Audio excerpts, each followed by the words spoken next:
எல்லாருக்கும் வணக்கம். நான் ஓம் பிரகாஷ் பேசுகிறேன். இது வரைக்கும் நீங்கள் இந்த சேனலை சப்ஸ்கிரைப் பண்ணலாம், சப்ஸ்கிரைப் பண்ணிக்கோங்க. அது மட்டும் இல்லாமல் பக்கத்தில் இருக்க பெல் பட்டனும் கிளிக் பண்ணி வச்சுக்கோங்க. அப்போ தான் நம்ம சேனலில் போடுற எல்லா வீடியோஸும் உங்களுக்கு நோட்டிஃபிகேஷனில் காமிக்கும். மேலும் ஜோதிடம் சார்ந்த ஏதாவது கேள்விகள் இருந்தாலும் அல்லது உங்கள் சுய ஜாதகத்தை பற்றி ஏதாவது கேள்விகள் இருந்தாலும் நீங்கள் கீழே கமெண்ட் பாக்ஸில் உங்களோட பிறந்த தேதி, பிறந்த நேரம், பிறந்த இடம் குறிப்பிட்டு உங்கள் கேள்விகளை நீங்கள் கேட்கலாம். கண்டிப்பாக எல்லோருடைய கமெண்ட்ஸுக்கும் முடிஞ்ச வரைக்கும் நான் ரிப்ளை பண்ணுறேங்க. சரிங்களா? அதே மாதிரி இந்த வீடியோ உங்களுக்கு பிடிச்சிருக்கின்ற பட்சத்தில் ஒரு லைக்கும் போட்டு விடுங்க. நான் நிறைய லைக்ஸ் வர தான் இன்னும் மேற்கொண்டு வீடியோஸ் நிறைய போடணுன்ற ஒரு தூண்டுதல் எனக்கும் வரும். சரிங்களா? முடிஞ்ச வரைக்கும் இந்த வீடியோ பார்க்குறவங்க ஒரு லைக்கை போட்டுட்டு கமெண்ட்டை போட்டுட்டு உங்களோட வீடியோ நீங்கள் பார்க்க ஆரம்பிங்க. சரி, வாங்க இப்போ வீடியோக்குள்ளே போகலாம். இந்த வீடியோ என்ன பார்க்க போகிறோம் அப்படின்னா, மிதுன ராசி திருவாதிரை நட்சத்திரத்தில் பிறந்தவங்களுக்கு 2025ஆம் ஆண்டு ஜூலை மாத ராசி பலன்களை பற்றி நம்ம தெளிவாக பார்க்க போகிறோங்க. ஸோ இந்த ஜூலை மாதம் எப்படி இருக்கு? ராசிக்குள்ள சூரியன் குருனுடைய சேர்க்கையானது இருக்குங்க. ராசிக்கு 2ஆம் இடத்துல புதன் வலுவா உட்காந்துருக்காரு இந்த மாதம் முழுக்கவே பார்த்தீங்கன்னா. அதுல ஜூலை மாதம் 18ஆம் தேதிக்கு பிறகு பார்த்தீங்கன்னா புதன் வக்ரம் பெறுவார். சரிங்களா? கடகத்திலேயே வக்ரம் பெறுவார். ஸோ இது எந்த அளவுக்கு ஒரு தாக்கத்தை கொடுக்கும், எந்த அளவுக்கு ஒரு மாற்றத்தை கொடுக்கும், இதனால் ஏற்படக்கூடிய நன்மை தீமைகள் என்னன்னு சொல்லி தெளிவா பார்க்கலாம் வாங்க. ஃபர்ஸ்ட் விஷயம், குரு பகவான் ராசிக்குள்ள இருக்கிறது சிறப்பு தாங்க. நல்ல ஒரு புத்திசாலித்தனத்தை உண்டு பண்ணி கொடுக்கும். ஏன்னா சூரியனும் குருவும் சேர்றதும் சிறப்பு தான், சூரியனும் புதனும் சேர்றது சிறப்பு தான். சரிங்களா? ரெண்டுமே நல்லது, ஒரு சிறப்பான ஒரு சேர்க்கையாக தான் இங்க பார்க்கப்படுது. அந்த வகையில பார்க்கும்போது மன ரீதியாகவும் சரிங்க, உடல் ரீதியாகவும் சரிங்க, ஒரு புத்துணர்ச்சி கண்டிப்பாக கிடைக்கும். தெளிவா இருப்பீங்க, தெளிவா யோசிப்பீங்க, தெளிவா முடிவு எடுப்பீங்க. சரிங்களா? அது மட்டும் இல்லாம எந்த ஒரு சூழ்நிலையும் சமாளிப்பீங்க. நண்பன் யார், எதிரி யார், துரோகி யாருன்னு சொல்லிட்டு தெளிவா தெரிஞ்சு வச்சுப்பீங்க. ஏன்னா அந்த அளவுக்கு நல்ல ஒரு நாலேஜ் கெயின் பண்ணிப்பீங்க. நல்ல ஒரு நாலேஜ் தற்போது உங்களுக்கு கிடைக்கும் அப்படின்னு சொல்லலாம். ரெண்டாவது, நல்ல ஒரு பேச்சு சாதுரியத்தை இது கொடுக்கும். எந்த ஒரு சூழ்நிலையும் உங்களோட பேச்சின் மூலமாகவே நீங்க சமாளிச்சு பழச்சிக்கிற தன்மையை இது உண்டு பண்ணி கொடுக்கும் அப்படின்னு சொல்லலாங்க. ஏன்னா 2ஆம் இடத்துல புதன் உட்காரும் போது கண்டிப்பாக அந்த வழவழா குழவழாலாம் பேச மாட்டீங்க. ஒரு பிரச்சனை வந்தா கூட அந்த பிரச்சனையை எப்படி சமாளிக்கிறதுன்னு அந்த ஒரு கெப்பாசிட்டி உங்ககிட்ட கண்டிப்பா இருக்கும் அப்படின்னே சொல்லலாம். நல்ல ஒரு நகைச்சுவை திறனும் தற்போது உங்ககிட்ட இருந்து வெளிப்படும் அப்படின்னே சொல்லலாங்க. சரிங்களா? ராசிக்கு 3ஆம் இடத்துல செவ்வாய் கேதுவுடைய சேர்க்கை இருக்குங்க. லாபாதிபதி 3ஆம் இடத்துல மறையிறது கொஞ்சம் சிறப்பு குறைவுதான். இந்த ஜூலை மாதத்தை பொறுத்த வரைக்கும் மிதுன ராசி திருவாதிரையில பிறந்தவங்களுக்கு செலவுகள் சார்ந்த விஷயங்கள் கண்டிப்பாக உண்டு. கடன் சார்ந்த அமைப்புகள் கண்டிப்பாக உண்டு. வருமானம் ஒரு பக்கம் வர மாதிரி இருந்தாலும் இன்னொரு பக்கம் செலவாயிட்டே இருக்கும் இப்படிப்பட்ட வழியில. சரிங்களா? அதை கொஞ்சம் நீங்க பார்த்துக்கணும். அதே மாதிரி ஆரோக்கியத்துல கொஞ்சம் அக்கறை நீங்க எடுத்துக்கணுங்க. ஏன்னா என்னதான் குரு பகவான் ராசிக்குள்ள இருந்தாலும் கூட 6ஆம் அதிபதி வலுத்து 6ஆம் இடத்துல இந்த ஆரோக்கியம் சார்ந்த விஷயங்கள், கடன் சார்ந்த விஷயங்கள், எதிரிகள் சார்ந்த விஷயங்கள்ல கொஞ்சம் இப்ப நீங்க கவனமா இருந்துக்கணும். அது மட்டும் இல்லாம இந்த காலகட்டத்தை பொறுத்த வரைக்கும் சுக்கிரன் ராசிக்கு 12ஆம் இடத்துல வலுத்து உட்கார்ந்துருக்காருங்க. இந்த மாதம் முழுக்கவே சுக்கிரன் 12ஆம் இடத்துல இருக்க போறாருங்க. சரிங்களா? அப்போ சுப செலவுகள், சுப விரயங்கள் சார்ந்த விஷயங்களை உண்டு பண்ணி கொடுப்பார். நல்ல விஷயங்களுக்காக செலவு செய்வீங்க. ஆபரணங்கள், தங்க நகைகள், வெளி நகைகள் சார்ந்த விஷயங்கள் அதிகமா வாங்கி போடுவீங்க. அதே போல வீடு கட்டுறது, வீடு வாங்குறது, அதாவது மட்டும் இல்லாம வண்டி வாகனங்கள் சார்ந்த விஷயங்களுக்காக சில குறிப்பிட்ட தொகைகளை செலவு செய்யறது, இது போன்ற செலவுகள் இந்த மாதத்துல நிறைய பேருக்கு இருக்கு. சரிங்களா?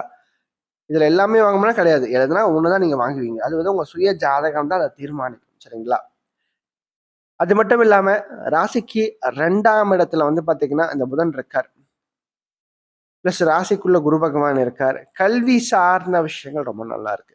குறிப்பாக படிக்கின்ற மாணவ மாணவியர்களை பொறுத்த வரைக்கும் நல்லதொரு மாற்றங்கள் வாழ்க்கையில கண்டிப்பாக கிடைக்கும். இதனால் வரைக்கும் ரொம்ப டல்லா இருந்தவங்க கூட இப்ப நல்லா படிக்க ஆரம்பிப்பாங்க. தெளிவா படிப்பாங்க. படிக்கிறத விட நிறைய பேர் மக்கப் பண்ணி படிப்பாங்க. ஆனா இந்த காலகட்டத்தை பிறகும் தெளிவா அந்த ஆழ்ந்து படிப்பாங்க அப்படின்னு சொல்லலாம். மனசுல ஏத்திப்பாங்க. அது மட்டும் இல்லாம ராசிக்கு 2ஆம் இடம் வலுவா இருக்கிறதுனாலையும், ராசிக்கு பாக்கியத்துல ராகு இருக்கிறதுனாலையும் இந்த கடல் கடந்து தூர தேசங்கள் போயிட்டு அல்லது வெளி மாநிலத்துல போயிட்டு அங்க படிக்கிறதுக்கான முயற்சிகள் தற்போது எடுக்கலாம். கண்டிப்பாக நல்லா ஒர்க் அவுட் ஆகும். அதே போல நீங்க வேலை சம்பந்தப்பட்ட விஷயத்துக்காக நீங்க வெளிநாடு முயற்சிகள் தாராளமா தற்போது நீங்க எடுக்கலாங்க. கண்டிப்பாக நீங்க எடுக்கிற காரியங்கள் வீண் போகாது. உங்களோட முயற்சிகள் கண்டிப்பாக வெற்றி பெறும். ஏன்னா செவ்வாய் கேது 3ஆம் இடத்துல இருக்கும்போது எடுத்த முயற்சியில ஜெயிச்சு காப்பீங்க. ஏன்னா 3ஆம் அதிபதியும் ராசிக்குள்ள குருவோட சேர்ந்திருக்காரு. இந்த சேர்க்கையானது உங்களுக்கு ஒரு மிகப்பெரிய ஒரு பலம் தான். அதுல 6ஆம் அதிபதி 6ஆம் இடத்தை பாக்குறதுன்றது வேற. ஒரு பாப கிரகம் உபஜய ஸ்தானத்துல அமரும் போது அது நன்மையை செய்யும். அந்த வகையில 3ஆம் இடத்துல செவ்வாய் கேது சேர்க்கை இருக்கும்போது ஒரு தைரியத்தை கொடுக்கும், ஒரு மாற்றத்தை கொடுக்கும், முயற்சிகள்ல வெற்றியை கொடுக்கும். 2வது 10ஆம் இடத்துல சனி பகவான் இருக்கார். சனி வந்து 10ஆம் இடத்துல இருக்கும்போது அந்த வேலை சார்ந்த அமைப்புகளை பொறுத்தவரைக்கும் அலைச்சல்கள் கண்டிப்பாக இருக்குங்க. சரிங்களா? கொஞ்சம் ஓடிக்கிட்டே இருக்கிற மாதிரி இருக்கும், உழைச்சிக்கிட்டே இருக்கிற மாதிரி இருக்கும். என்னதான் உழைச்சாலும் அந்த உழைப்பிற்கான ஒரு பெயர், புகழ், அங்கீகாரம் சார்ந்த விஷயங்கள் கொஞ்சம் லேட்டா தான் கிடைக்கும். சரிங்களா? என்னடா இவ்ளோ நேரம் நான் வேலை வாங்குறானே, இவ்ளோ நேரம் நான் உழைக்கிறேனே, ஆனா உழைக்கிறதுக்கான ஒரு அங்கீகாரம், ஒரு நேமு, ஒரு பேர் மட்டும் எனக்கு கிடைக்கவே மாட்டேங்குதேன்னு சொல்லிட்டு யோசிச்சீங்கன்னா, அதற்கு காரணம் சனி தான். ஆனா கண்டிப்பா கிடைக்கும். ஆனா இப்ப கிடைக்காது. சரிங்களா? அதே மாரி 5ஆம் இடத்த குரு பகவான் பார்க்கறதுனால, கண்டிப்பாக அந்த ப்ரமோஷன், பதவி உயர்வு சார்ந்த விஷயம்லாம் கொஞ்சம் கால தாமதப்படுத்தி கொடுப்பார். ஆனா கண்டிப்பா உறுதியா கொடுப்பாருங்க.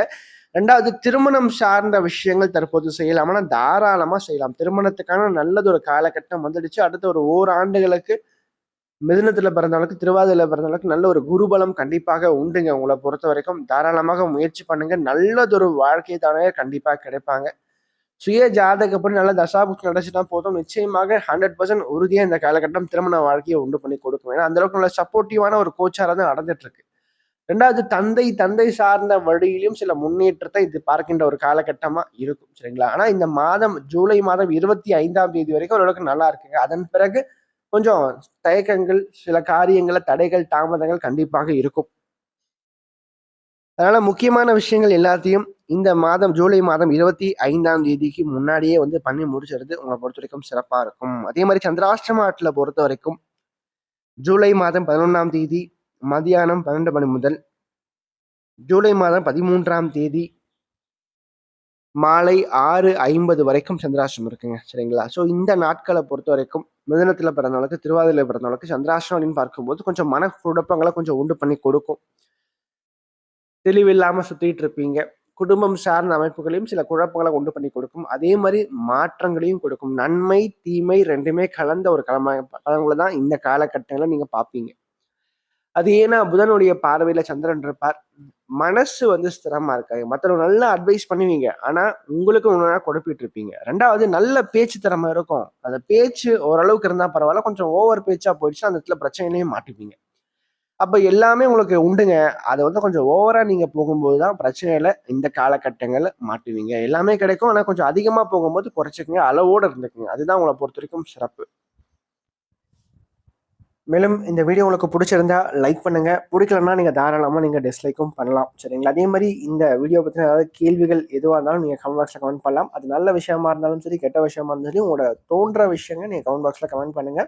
அது சரியா இருந்தா இன்னும் எனக்கு பூஸ்டப்பா இருக்கும். அது தவறான ஒரு இதுவா இருந்தா நான் அத திருத்திக்கிறேன். சரிங்களா? நன்றி. வணக்கம்.